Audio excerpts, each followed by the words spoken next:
Está dizendo assim o texto de João capítulo 11, versículo 1. Estava enfermo Lázaro, de Betânia, da aldeia de Maria e de sua irmã Marta. O versículo 3 vai dizer assim: mandaram, pois, as irmãs de Lázaro dizer a Jesus: Senhor, está enfermo aquele a quem o Senhor ama, ou aquele a quem amas. Curva sua cabeça, feche seus olhos, vamos orar. Deus, Tu sabes bem como eu temo e tremo diante dessa palavra. Sondas todos os meus pensamentos e motivações. Tu sabes bem que eu não tenho capacidade nem condição de fazê-lo. E Tu sabes bem que só confio no poder do Teu Espírito. Porque eu sei que o povo que está aqui para ouvir essa palavra é o Teu povo. É a Tua igreja, é a Tua noiva. Esse simples servo que fala com eles é o Teu servo, Senhor. Tão defeituoso, mas o Teu servo. Mas essa palavra que foi lida é a Tua palavra. E ela é perfeita. Ela é poderosa. E isso me leva a uma única conclusão. Ou Tu intervens neste lugar com Teu Espírito e com poder e fala aos nossos corações, ou sairemos daqui tão vazios e frustrados. Fala conosco, Senhor, e receba glória ao Teu nome. Amém. Queridos, eu fui interrogado com uma pergunta, e que na hora eu tive uma resposta, até uma resposta que acredito foi bem coerente, dentro do que penso, dentro do que creio. Mas um certo irmão me fez uma pergunta assim: pastor, o senhor, quando vê uma pessoa sofrendo, ou em crise, ou distante, passando por dificuldades, e o Senhor sabe, e às vezes o Senhor não se move em direção, por que o Senhor faz isso? Na hora eu tive uma resposta até coerente, falei assim: porque eu não tenho capacidade de fazer aquilo que Deus pode fazer. Eu entendo que é Deus quem faz, não eu entendo que eu não tenho condições nenhuma de ajudá-lo, a menos que Deus o faça, e Deus o faz na hora que quer. Foi uma resposta correta, coerente, mas eu fiquei pensando,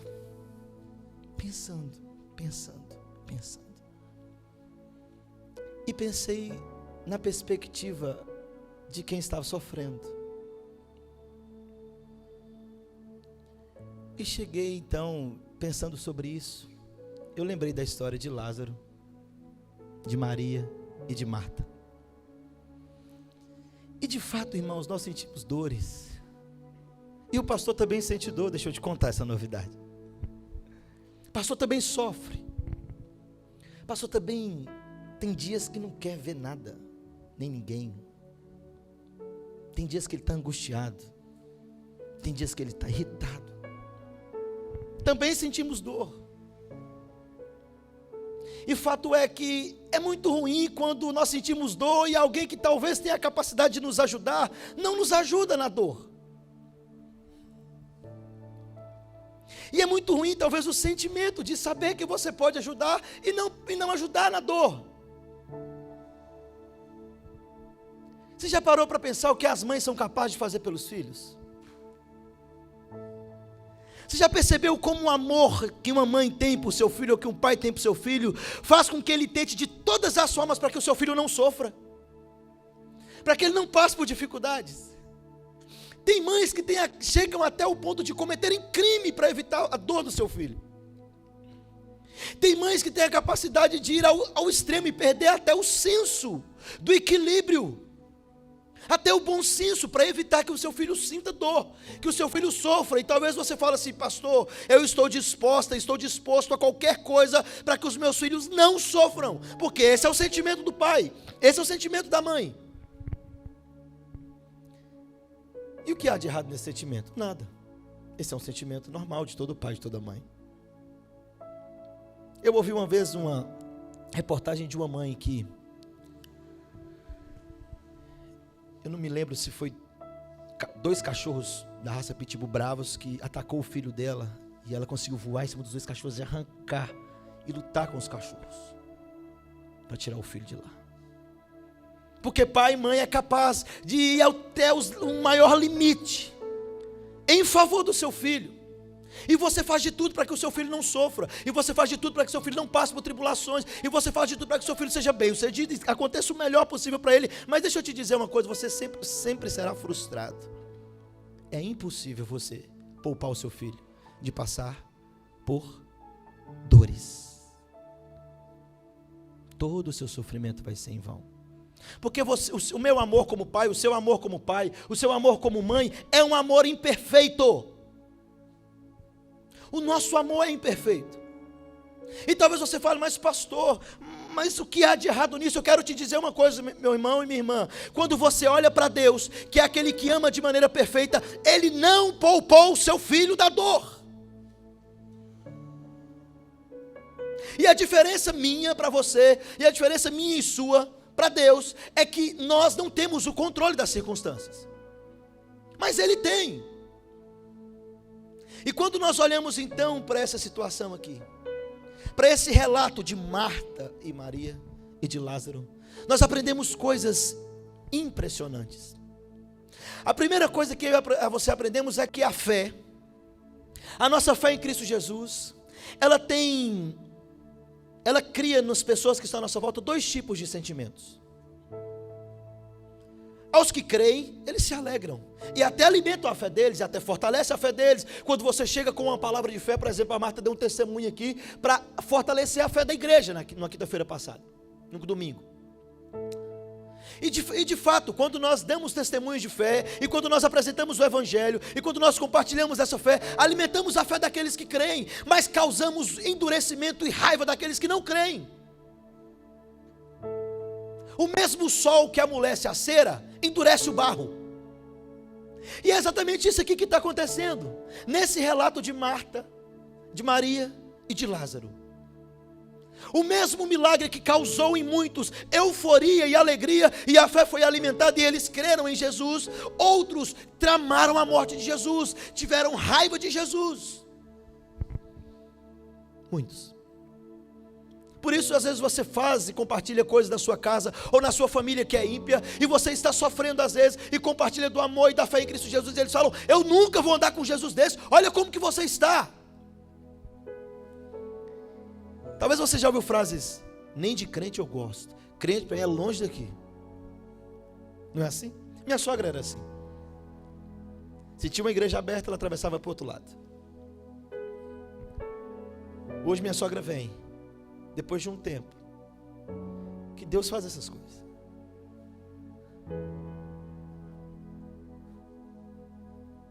Minha sogra é católica, praticante, fiel. Ela vem, tem a missa dela lá na igreja dela ali. Eu vou levar ela 5h30 na missa, de carro, para ela não ir a pé, deixa ela na porta. Quando dá 7h30 ela chega aqui no culto. Pastor, o que é isso? Como é que o senhor faz um negócio desse? Leva a sua sogra para a igreja católica? Você vai deixar ele a pé, irmão? Vai, eu sei que é um genro ruim, eu não. Ué.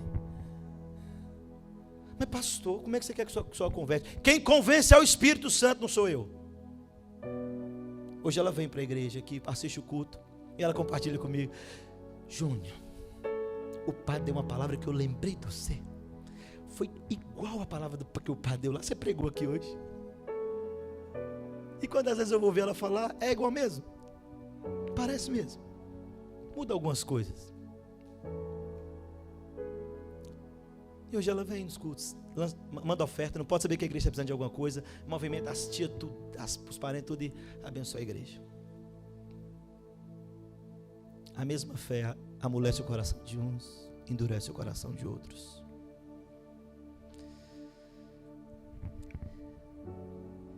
Esse aqui é o 7º milagre que Jesus realiza, e último. Esse milagre tem muito mais coisa do que a gente imagina. Esse seria um milagre que de uma vez por todas confirmaria a fé dos que iriam crer. mas também de uma vez por todas iria provocar um ódio mortal das autoridades daquela época. Eles iriam, a partir daquele momento, tramar a morte de Jesus. Mais para frente, se você ler o texto, você vai perceber que Caifás fala, e o texto vai dizer que Caifás fala achando que estava falando por ele mesmo, mas na verdade ele estava profetizando, que ele estava falando assim, ó, não está escrito que um tem que morrer por todos. Ele não sabia o que ele estava falando, mas ele estava simplesmente cumprindo a agenda de Deus. Por isso que quando Pilatos vai interrogar Jesus e fala o seguinte, não sabes tu que tenho eu autoridade e poder para livrar você? E Jesus fala, nenhuma autoridade você teria sobre mim, se eu não tivesse dado a você.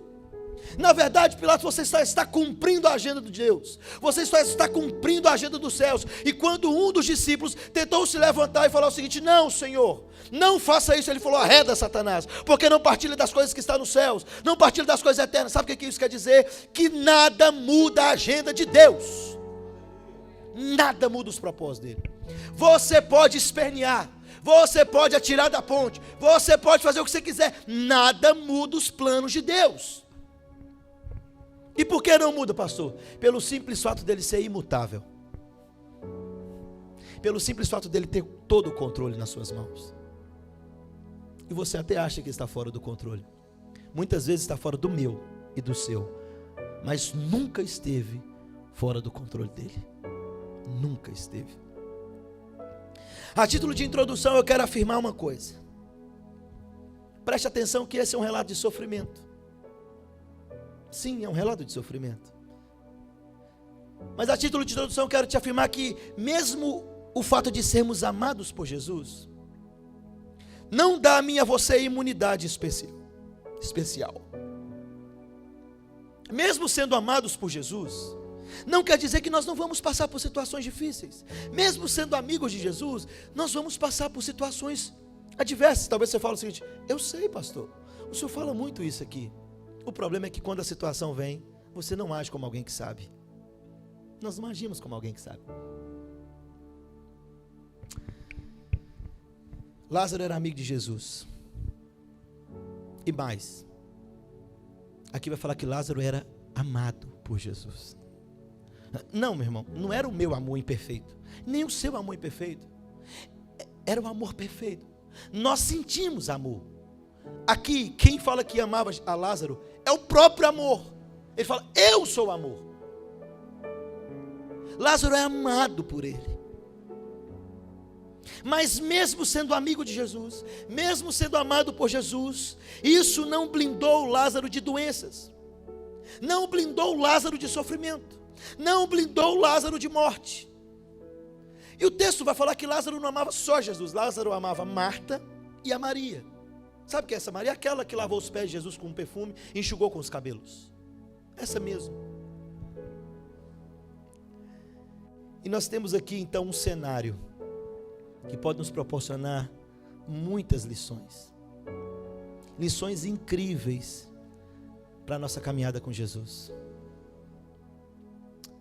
A primeira coisa que eu quero que você pense comigo é: como conciliar o nosso sofrimento com o amor de Deus? Como entender que Ele me ama e mesmo assim me submete a esse sofrimento?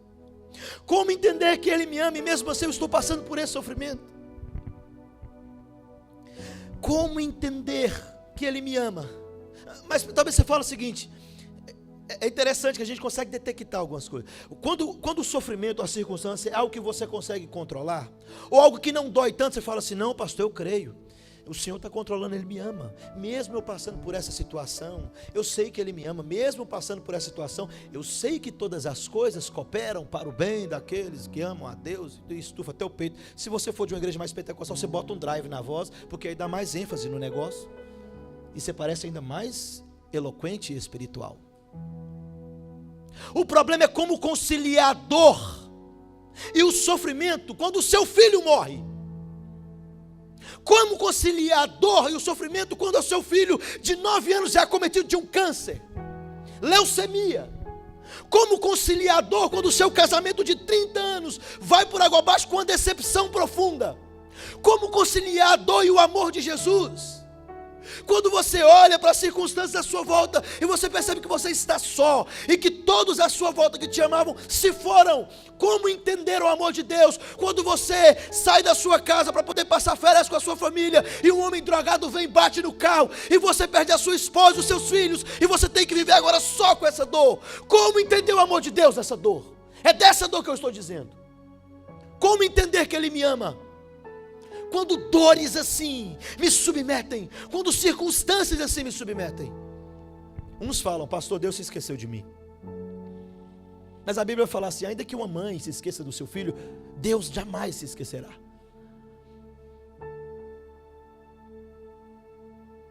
Como conciliar essa dor? Como entender que Ele me ama, mesmo em situações assim? Essa tem sido a crise da humanidade. Então as igrejas entenderam o seguinte: vamos apresentar um evangelho que não apresente sofrimento, ou que une as pessoas de sofrimento, e vamos montar então uma igreja que faça com que as pessoas venham e sejam sempre abençoadas e não passem por sofrimento. Vamos fingir que o sofrimento é só um tropeço da vida, Não, ele está falando assim, no mundo vocês vão passar por aflições, desde quando você nasce até quando você morre. Nós passaremos por dias difíceis. Sim, existiria dias ensolarados para nós. Sim, tem dias que você vai se alegrar. Sim, tem dias que a alegria vai brotar do seu coração e você vai ter vontade de cantar e celebrar. Mas tem dias chuvosos, tem dias sombrios, tem dias que a enfermidade chega, tem dias que toda a sua estrutura vai por água abaixo. Isso acontece. E como entender que Ele me ama mesmo assim?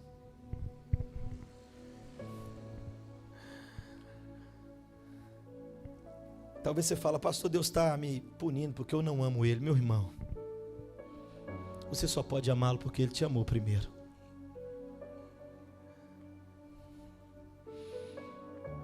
Observa a colocação de Marta, quando ela manda um mensageiro falar com Jesus. Ela fala assim, diga ao Senhor Jesus que o homem a quem Ele ama está enfermo. Duas coisas eu aprendo com ela. Primeiro, ela buscou a pessoa certa. Ela buscou Jesus. E segundo, ela buscou fundamentado na justiça certa. Ela orou de maneira correta. Ela orou confiando da forma correta. Ela não falou assim, fala com Jesus que o Lázaro, meu irmão, que ama Ele, está doente. Não, meu irmão, se Jesus faz alguma coisa por nós, se Deus faz alguma coisa por nós, é fundamentado no amor dEle por nós. Por isso a Escritura vai dizer, vede com grande amor o Senhor tem os amado, ao ponto de sermos chamados filhos de Deus, porque Deus amou o mundo de tal maneira que deu o seu Filho. Tudo está fundamentado no amor dEle. Ela ora de maneira correta, ela busca auxílio na pessoa correta. Como entender então, passar por dor, pastor? Eu sou uma mulher de oração, eu sou um homem de oração, eu oro de maneira correta, eu busco o Senhor. Pastor, eu não busquei recursos externos, eu fui para a casa do Senhor, eu me prostrei, eu fui para o meu quarto, eu orei, e mesmo assim essa dor não passa. Como entender isso? Você não sabe, meu irmão, como é cruel para um pastor. Você vê a sua ovelha aqui, domingo após domingo, quinta após quinta, chorando desesperadamente por dores. E você fala, filho, isso vai passar. Deus vai fazer, e demora 1 ano, e demora 2, e nada acontece. Como entender que Ele me ama? Como conciliar o amor de Deus a tudo isso? Ela está orando a pessoa correta, ela está fundamentada de maneira correta. Sim, Senhor, Tu amas Ele, o Senhor que ama Ele. Logo, meu irmão, todos os impulsos que o amor nos traz é sempre fazer o bem, porque você ama seu filho. Quando ele cai, desde criança, cai, a mãe já sai correndo, desesperado.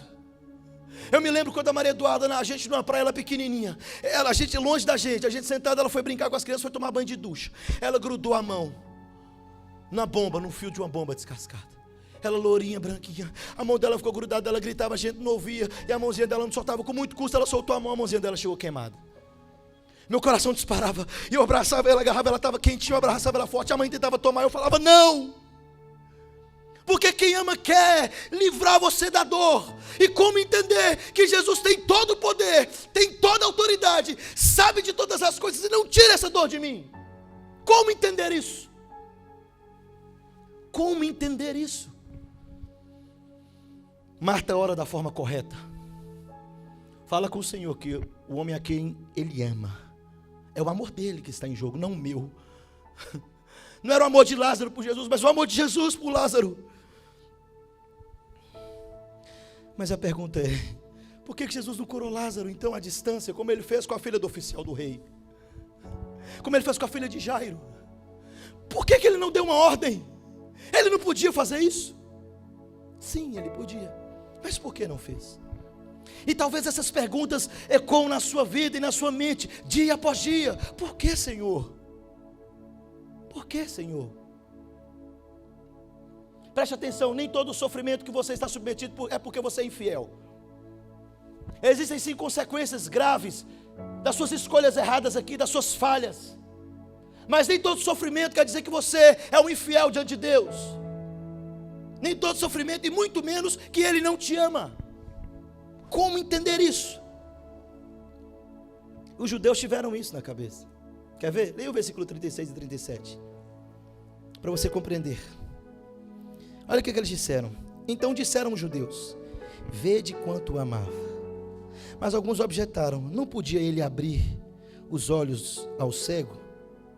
Esse que abriu os olhos dos cegos, fazer que este não morresse?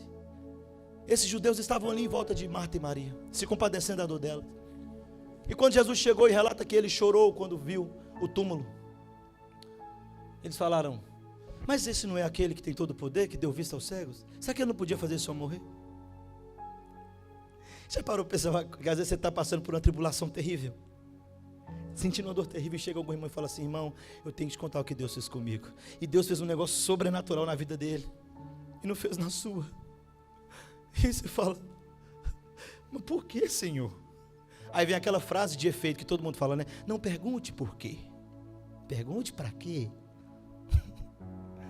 Não tem nada de errado nessa frase, é verdade. O problema é que a gente não espera saber para quê. O problema é que a dor não espera. O problema é que a dor incomoda. A dor tira o sono. A dor tira a vontade de comer, tira o apetite. Esse é o problema da dor. A dor nos deixa nervosos. E muitas vezes, meu irmão, muitas consequências, muitas das nossas ações são reflexos dessa dor. É assim. Isso acontece com você, isso acontece comigo, isso acontece conosco. E aí a pergunta é: como Jesus sabe de tudo isso? Sonda todas as coisas, sabe dos nossos sentimentos, sabe como fazer, tem todo o poder, e mesmo assim não faz. Como conciliar isso? Ainda crer que Ele me ama. Porque se Ele me ama, por que está me deixando passar por isso?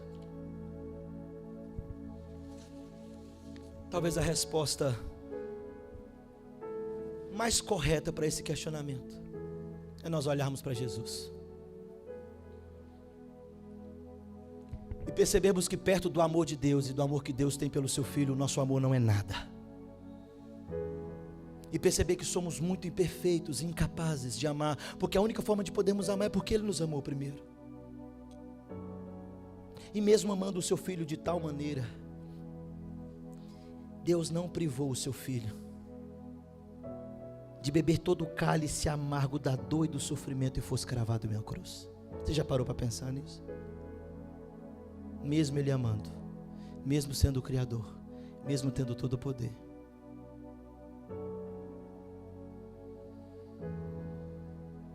Lembra de um corinho que eu cantava quando era muito criança? Eu acho que o Wes vai lembrar. Isso que ele fala assim: eu queria saber do próprio lenhador que madeira ele usou para fazer a cruz. Eu queria saber por que a terra tremeu, o sol escureceu e a noite chegou. Imagina o céu, quando o filho amado do Pai estava sendo açoitado por soldados romanos. cravado em uma cruz. Você, como pai, faria o quê? Você ia falar assim, com o perdão da palavra: dane-se o homem, eu vou arrancar o meu filho de lá. Porque nós acreditamos que amamos. Você faria isso, mas Deus não. Sabe por quê? Porque Ele amou de tal maneira você.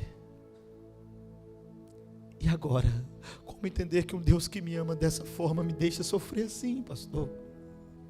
É muito difícil entender isso.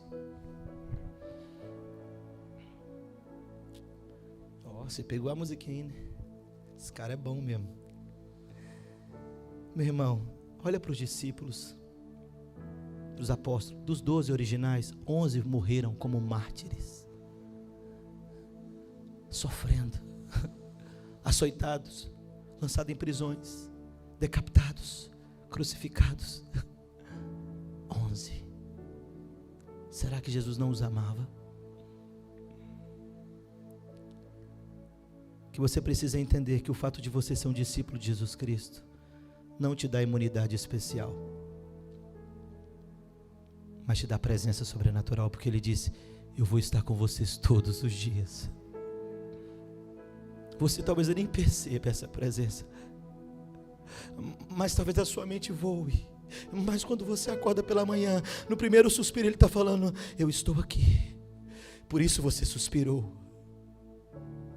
Você chega para deitar na sua casa depois do dia de trabalho, e você deita e dorme, Ele fala: você vai dormir porque eu estou aqui. Você acorda e começa a se alimentar, e o seu corpo começa a responder os comandos que o seu cérebro dá, porque Ele diz: eu estou aqui com você. Como entender que Ele está comigo então, pastor? Eu ainda estou sofrendo isso, e ainda está doendo tanto.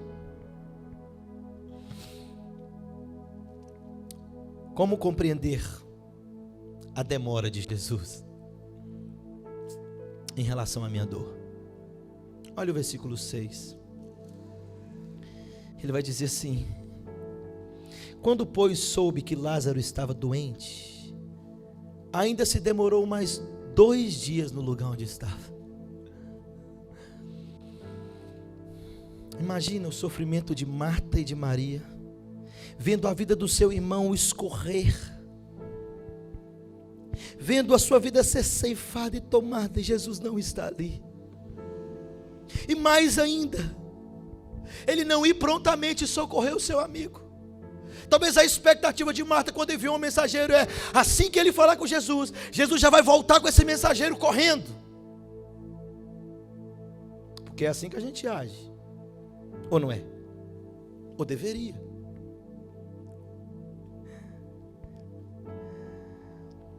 Marta precisou tratar, não foi só com a doença do seu irmão, mas também com a demora de Jesus. Como entender então? Está demorando tanto, pastor. Por que Jesus não mudou a sua agenda para salvar o amigo que tanto amava? Sabe por que você ouve isso tranquilo, irmão? Porque você já sabe o final da história. Afinal de contas, a Aline Barros contou isso para todo mundo.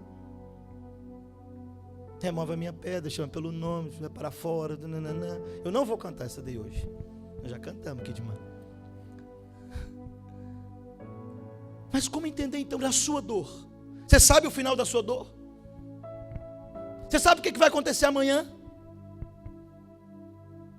Você sabe se você está então seguro nisso que você fez?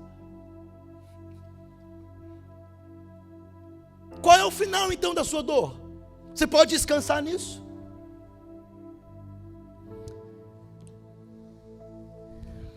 Ao invés de Jesus ir correndo socorrer o seu amigo, Ele manda um recado. Já é um bom sinal, Ele falou aqui, mandou um recado. Ele fica ali mais 2 dias. Mas nós vamos começar a aprender o milagre. Presta atenção, faz as contas aí comigo. De onde Lázaro estava, da aldeia de Betânia, até onde Jesus estava, era cerca de 40 quilômetros de distância. Isso dava para ser percorrido durante um dia a pé. O mensageiro sai e vai até onde Jesus está. Um dia. Ele volta para dar a notícia que Jesus mandou mais um dia. Aqui o texto vai falar que Jesus fica mais 2 dias. E quando Jesus chega lá, já está morto de 4 dias. O que isso quer dizer? Que quando o mensageiro saiu, Lázaro morreu. E agora? Imagina o sentimento do coração de Marta. Quem agora foi atrasado? Marta ou Jesus? Porque assim que ele saiu, seu irmão morre. O que Jesus tinha a ver com isso? Não é assim que a gente fala às vezes?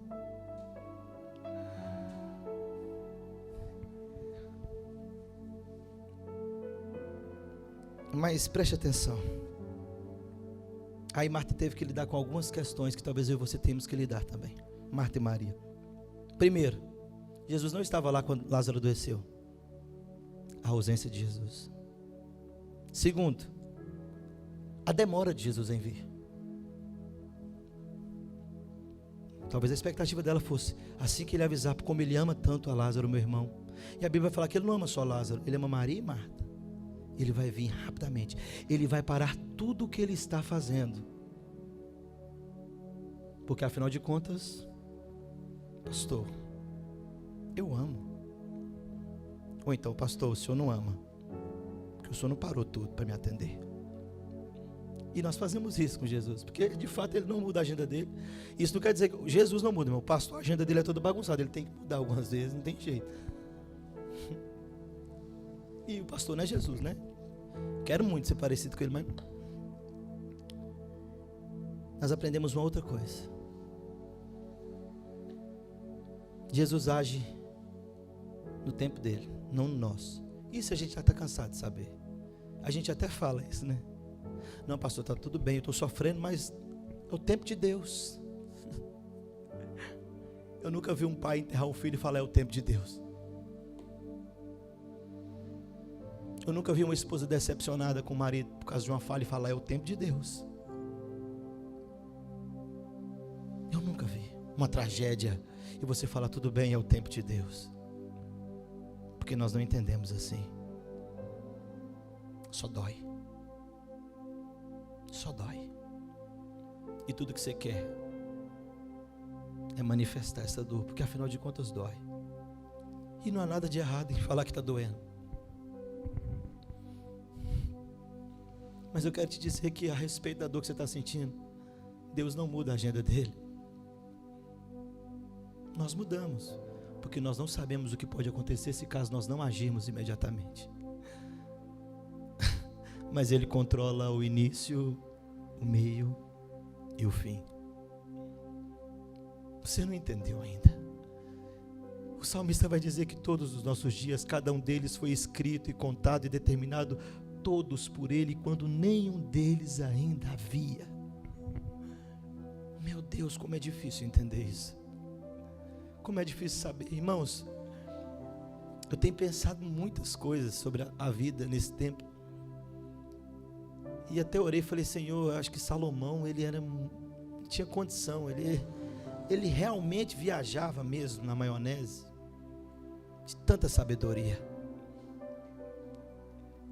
Você já parou para perceber que você tenta espernear com Deus, tenta espernear com A, com B, com C, aí essa dor que você está passando agora passa, depois vem outra, você vai ter que espernear de novo, e depois vem outra, e vem outra, e vem outra. Marta e Maria e todos à sua volta pensaram que Jesus havia chegado tarde demais na situação. Às vezes nós também pensamos assim. Às vezes só falamos as palavras de efeito e os textos que mais gostamos, só por falar. Mas essa verdade não está entranhada em nosso coração e por isso nós sofremos ainda mais. Porque o nosso fim é sempre aqui.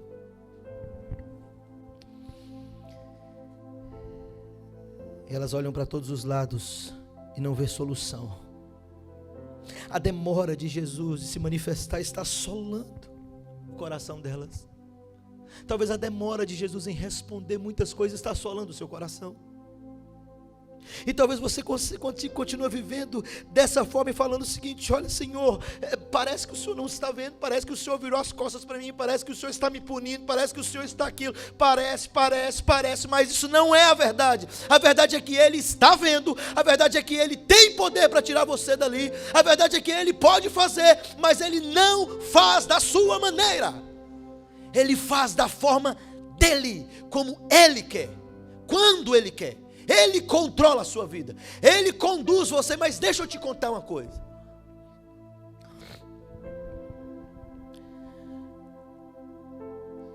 quando Ele chega lá, Ele começa a conversar, na verdade ainda antes de chegar, Ele começa a conversar com os discípulos, e há uma ameaça contra Jesus, e ali Betânia está próximo, alguns estádios de Jerusalém, e eles estão com medo de ser presos, tanto que Tomé fala o seguinte: olha, nós vamos com ele também para a gente ser preso e morto. Talvez, meu irmão, se você tiver que falar que Tomé é sem fé, não é porque ele quis tocar em Jesus, é por causa disso aqui. Não, Tomé, não é você que tem que morrer, é Cristo que tem que morrer. Não agora. O que você mais ouve nesse tempo é isso. O que você mais ouve, meu irmão, quando você está passando por sofrimento é: todas as coisas cooperam, meu irmão, calma, isso vai passar. O que você mais ouve é: não, Deus tem o tempo dele de agir. Olha, Deus sabe fazer as coisas, calma. O problema é quando você está sendo submetido a essa dor. O problema é quando a dor começa a fustigar a sua alma, começa a colocar você, tirar a sua alegria, minar as suas forças, minar seu apetite. O problema é quando a dor chega na sua casa. Mas eu quero te dizer uma coisa, preste atenção, meu irmão. No auge da urgência humana, Deus não age assim. Deus não muda a agenda dele por causa da urgência humana, porque quem escreveu a história do homem é Ele mesmo. Ele não altera essas coisas. E por que não, pastor? Porque eu quero que você saiba que Ele conhece o fim, assim como Ele sabe do começo. Ele não é pego de surpresa. Ele não tardou de chegar em Betânia. E por que Ele não tardou? Se tem um texto que pode mostrar que os propósitos de Deus são maiores do que os nossos, que os planos de Deus são maiores do que os nossos, e que os caminhos dele são mais elevados do que os nossos, é esse aqui. Por quê? Preste atenção. Por que Jesus só chegou no 4º dia em Betânia? Havia uma crença entre os rabinos, os mestres judeus daquela época, que um homem morto até o 3º dia poderia ser ressuscitado por qualquer homem piedoso, que tivesse uma vida devota. Até o 3º dia. A partir do 4º dia, não havia mais homem nenhum piedoso que pudesse ressuscitar, somente Deus. Mesmo o homem a quem Jesus amava e a família a quem Jesus amava, sendo submetido a essa dor, o propósito de Jesus aqui não era tirar imediatamente a dor deles, mas revelar-se ao seu povo, revelar-se aos seus discípulos, para que eles crescem que Ele era Deus. Por isso João começa o seu livro, começa o evangelho descrito por ele, falando o seguinte: olha, no princípio era o verbo era Deus, o verbo estava com Deus. Ele diz: o verbo se fez carne. Sim, Ele é Deus, e vocês verão que Ele é Deus pelos sinais que Ele vai realizar, pelos milagres que Ele vai fazer. E quem disse que a dor humana vai impedir a agenda de Deus de se revelar a você? Aí Ele pega e apresenta isso.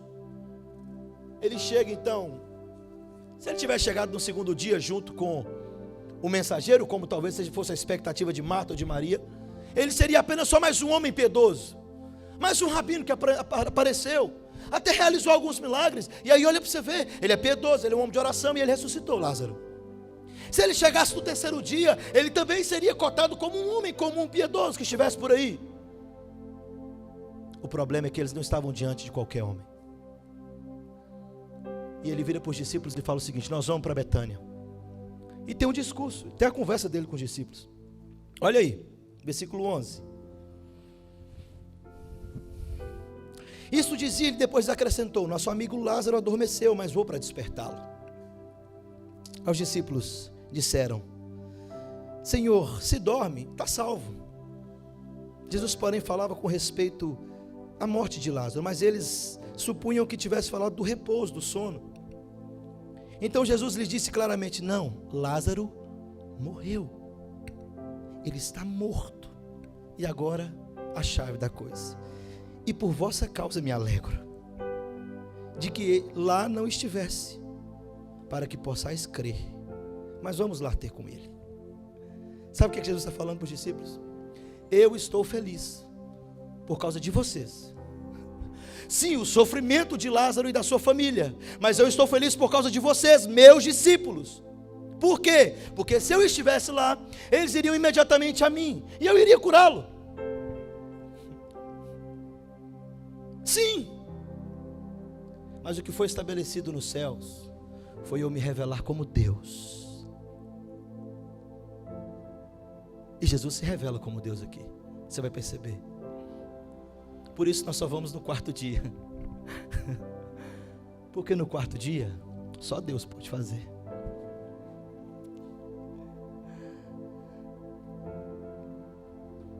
Às vezes, a demora de Jesus em agir no nosso sofrimento é para revelar para nós quem Ele é. Mas você não entendeu isso, porque afinal de contas você quer sair logo do sofrimento. Os sofrimentos têm a capacidade de fazer brotar em nossos corações as canções mais lindas, a adoração mais perfeita. Lembra do Dr. Spafford?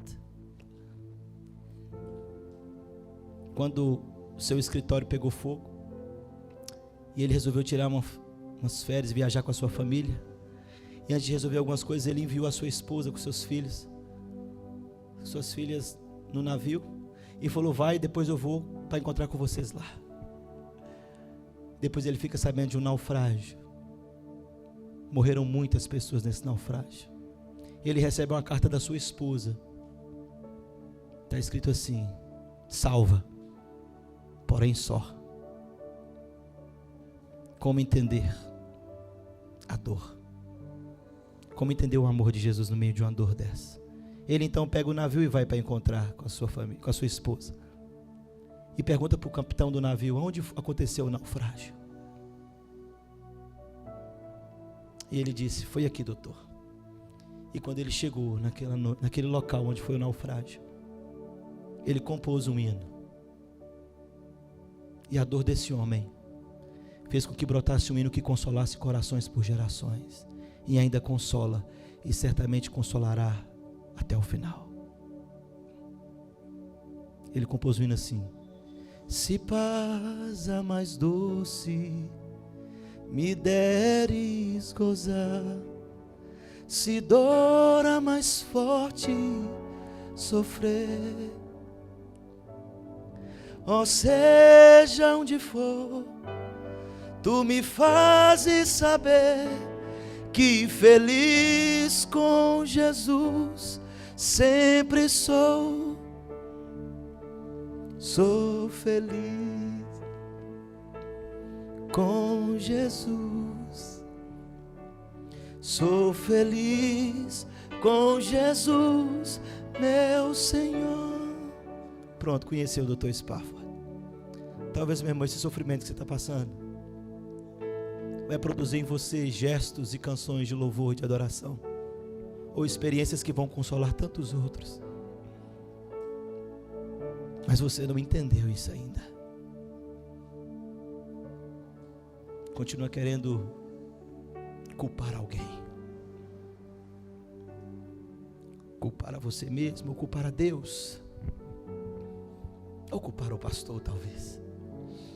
Você não entendeu ainda que nós vamos passar por tribulações, e o que nós devemos fazer no meio delas é aprender a sermos mais parecidos com Jesus, porque é isso que Tiago vai dizer: vocês vão passar por várias tribulações, mas alegrem-se. Mas por que me alegrar, Tiago? Porque a tribulação vai produzir em vocês perseverança. A perseverança tem que ter ação completa para que sejais perfeitos e em nada deficientes, para que sejam parecidos com Ele e possa consolar tantos corações como Ele consolou. Afinal, a ressurreição de Lázaro ia fazer com que os judeus se dobrassem à realidade irrefutável de que Jesus é Deus. Jesus disse: eu me alegro por vocês, meus discípulos. porque vocês podem crer, e vocês vão crer que eu sou Deus. Jesus está mostrando para os discípulos a sua divindade.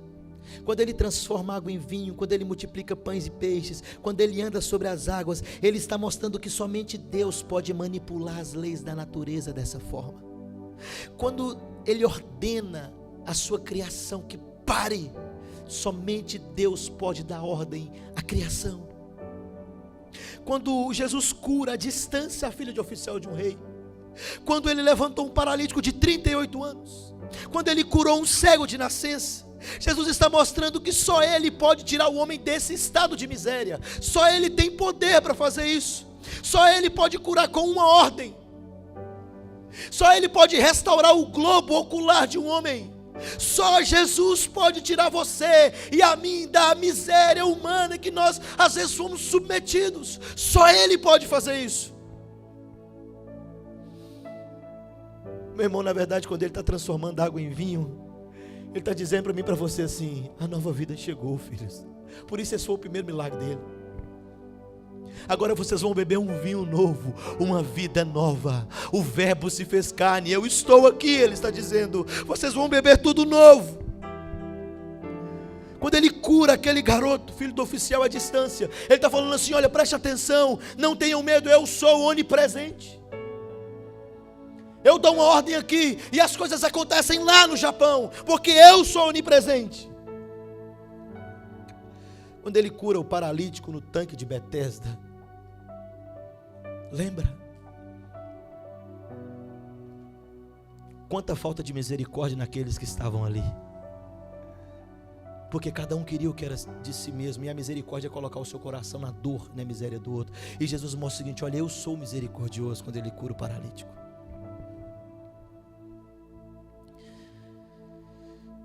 Quando Ele multiplica os pães, os peixes, lembra que o povo estava com fome? Ele está dizendo para o povo assim: vocês nunca mais vão ter fome, porque eu sou o pão da vida. Eu sou o pão vivo. Mas e quando Ele anda sobre as águas? Quando Ele dá uma ordem e o mar obedece, que fizeram com que os discípulos se assustassem e perguntassem: quem é este? Que até os ventos do mar lhe obedecem. Ele está dizendo: eu tenho todo o poder, eu sou onipotente. Mas talvez um dos milagres que Ele fez que mais parece conosco é quando Ele abre os olhos do cego. Porque Ele está dizendo para o cego: eu sou a luz do mundo. Quem crê em mim não andará em trevas, mas na luz. E quando Marta e Maria oscilam na sua fé, quando elas oscilam entre a realidade e a fé, coisas que eu e você fazemos constantemente, oscilamos entre a realidade e a fé. Cremos, mas falamos: mas a situação está muito complicada. Olha, só um milagre, mas eu não acredito que vai acontecer. Olha, Jesus sabe, mas eu não tenho expectativa nisso. Olha, eu não consigo entender essa dor.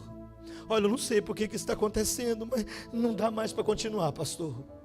Não dá mais para prosseguir assim, pastor. Não dá mais para andar assim. E Marta e Maria agora oscilam na sua fé. Se você olhar comigo, capítulo 21, versículo 21, vai ter uma conversa de Marta com Jesus. Disse, pois, Marta a Jesus: Senhor, se estiveras aqui, não teria morrido meu irmão.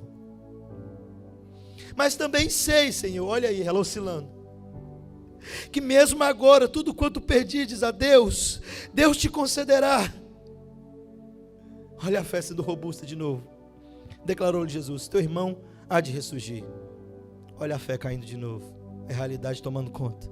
Eu sei, replicou Marta, que ele há de ressurgir na ressurreição no último dia. Eu sei, Senhor, mas agora acabou. Eu sei que eu estou salvo, pastor, mas agora acabou. Nós oscilamos entre a fé e a realidade. Marta e Maria também oscilaram. Aqui diz o texto que Marta então saiu para chamar a sua irmã depois da resposta de Jesus. E Maria fez o mesmo questionamento: Senhor, se o Senhor estivesse aqui.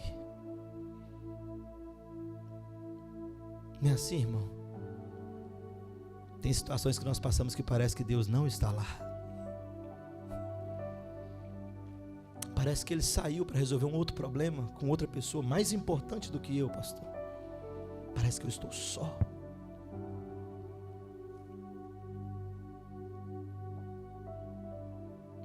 O problema é que o salmista falou: Senhor, Tu me sondas e me conheces. Sabe quando me assento e me levanto. De longe penetra nos meus pensamentos, esquadrinha o meu deitar e o meu levantar. Ele avança e diz: Senhor, para onde eu vou fugir da Tua face? Para onde me ausentarei do Teu Espírito, da Tua presença? Se eu subir ao céu, Senhor, Tu lá estás. Se eu tomar as asas da alvorada, ou me deter no confim dos mares, Tu também lá estás. Se eu disser, Senhor, com efeito as trevas me encobrirão, e toda a luz ao meu redor se faça a noite, até as próprias trevas não te são escuras, porque as trevas e a luz são a mesma coisa para ti. Marta e Maria oscilaram na fé e na realidade igual eu e você, porque Jesus não nos prometeu imunidade especial, mas Ele nos prometeu uma presença sobrenatural.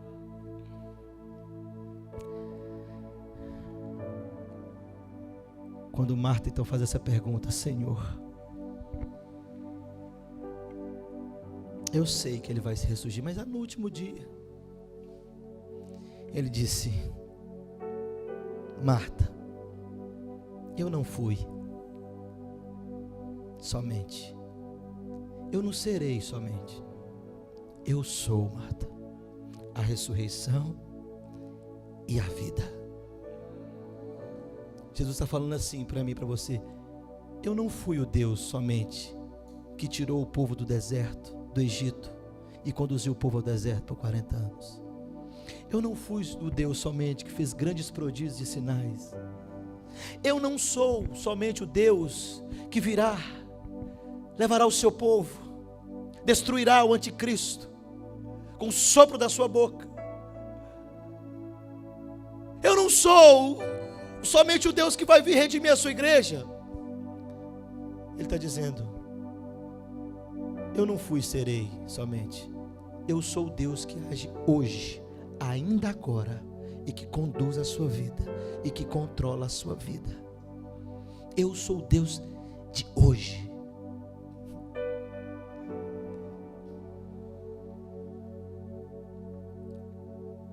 Ele está falando assim para você.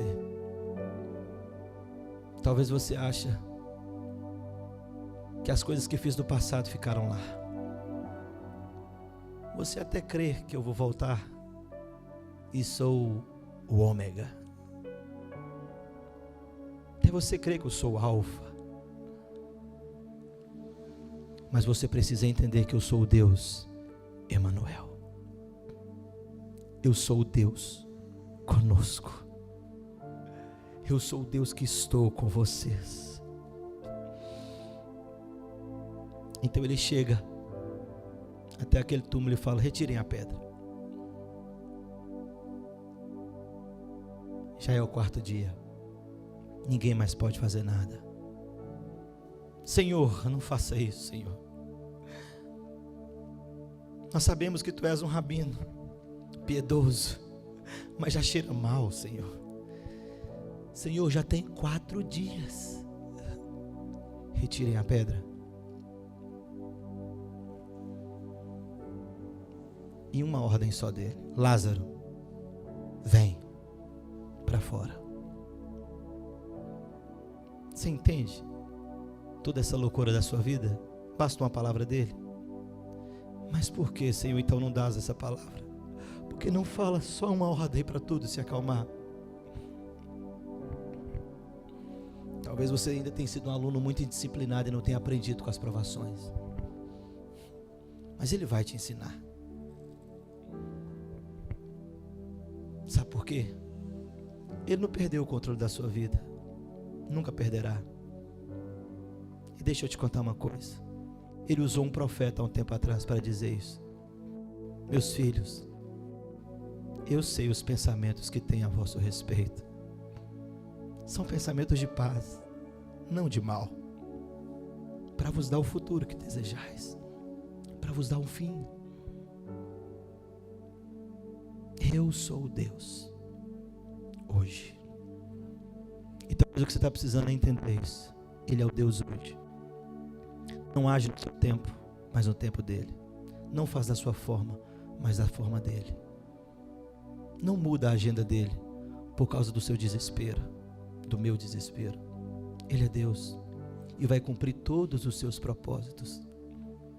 E você precisa entender que todos eles é para dar a você o fim que desejais. Paz, vida. Aí ele diz para Marta: eu sou a vida, Marta. Eu sou a ressurreição. Eu sou o Deus hoje. Esses homens creram então que Ele é Deus. Talvez você possa ver aqui a resposta por que os discípulos morriam cantando. Talvez você perceba por que Pedro, ao ser crucificado, diz a tradição, falou: não, me coloca de cabeça para baixo, vai ser muito melhor para mim, afinal de contas, eu não sou digno de morrer como o meu Senhor. Talvez você perceba por que Paulo foi em direção à guilhotina. Ou talvez você saiba as respostas por que cristãos foram lançados dentro do Coliseu com as suas crianças no colo e foram atacados por leões, cantando ao Senhor. Porque você precisa entender que o final principal do homem é adorar a Deus e gozá-lo para sempre. Você precisa entender que Ele conduz a sua vida, Ele controla a sua vida, e Ele prometeu a você vida eterna, e ninguém muda isso. Você pode espernear o tanto que você quiser, meu irmão. Ele pode fazer. Deus não tem prazer no seu sofrimento. O problema é que você sofre por coisas fúteis demais. Sim, sofremos por coisas fúteis demais. Outras não. Mas nem as coisas fúteis, nem as coisas difíceis demais que passamos muda Deus. O pensamento dele a meu, a seu respeito, continua sendo de paz. Ele disse: eu vos dou isso. Se está em mim, vida em abundância, eu tenho para vocês. Esse tempo que você passa aí, esses 80 aninhos, 90 aninhos, ou até 100 aninhos que você passa na terra, não são nada quando se compara com a glória que eu vou revelar em vocês. Você entendeu agora? Por que às vezes Ele não nos responde quando queremos? Ele é Deus. Que você precisa saber e crer que Ele te ama. Nada muda esse amor. Como diz o J. Neto: nada me separa desse amor. Fui longe agora, né? Nada vai tirar Jesus de mim. Hoje foi o dia da cantoria, o pastor estava inspirado para cantar. Meu irmão, todos nós sentimos dores e passamos por tribulações. Mas eu quero te dizer que Ele está vendo todas elas. Ele tem poder para tirar você delas. Ele pode fazer. E se você talvez está perguntando: e por que não faz, pastor? Porque Ele quer tornar você uma pessoa sem defeito. Então aprenda e se alegre, mesmo em meio à dor. Amém? Amém?